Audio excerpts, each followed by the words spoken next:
There was an outcry a few weeks ago when it was announced that K9 was leaving the series, and now, of course, Tom Baker is leaving too. So I wonder if some people may be thinking if his successor, Peter Davison, alias Tristan, of All Creatures Great and Small, may be able to save him. After all, he is a vet.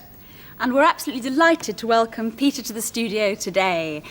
Well, will you be able to carry on being Tristan as well as Doctor Who?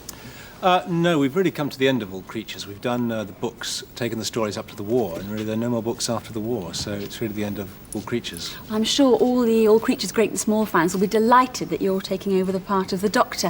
When do you actually start playing the role? Well, we start recording next March, but you won't actually see it until September.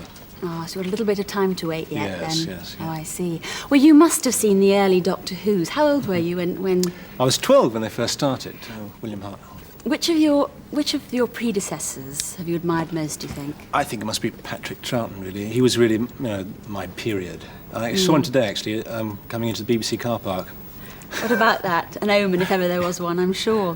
What about K9? Now, we've had a lot of inquiries about whether you will be able to save K9. And there's a lovely letter here from John Ranshaw, I think it is, from Lincolnshire.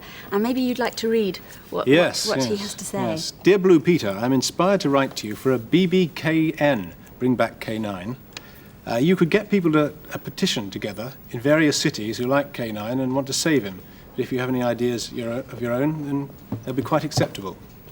Now, what's the answer? Well, I'm afraid it's not really in my hands, because by the time I appear, K9 will have already gone, so there's not really much I can do about it.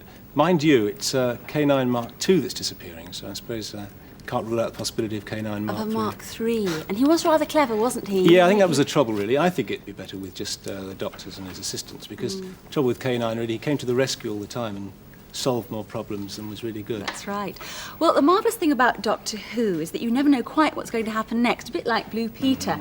I'm sure there are lots of surprises in store for you. But tell me, what about behind the scenes of All Creatures Great and Small in rehearsals and recording? There must have been some funny moments there. Oh, lots, yeah, especially with animals, of course. Probably the funniest was with cats. There was one scene I had to do where I was supposed to chase one cat around a room that was full of other cats. And you probably know with cats that if you want them to stay still, they move, and if you want them to move, they stay still. And the one I was supposed to chase just wouldn't move, and all the others were running around, and there were 40 cats altogether in the set, and people were standing around on the outside, throwing them back in. Shoveling them back in again. Oh, well, I'm sure nothing quite as unusual as that will happen to you, at least not with earthly animals anyway, no, right. On Doctor Who. And I'd just like to say that we, on Blue Peter, wish you the very best of luck, Peter, and thank you for coming on the programme today. Thank you. And best of luck, Pete. Thanks for watching, and don't forget to subscribe to the Mr. D Who 96 YouTube channel.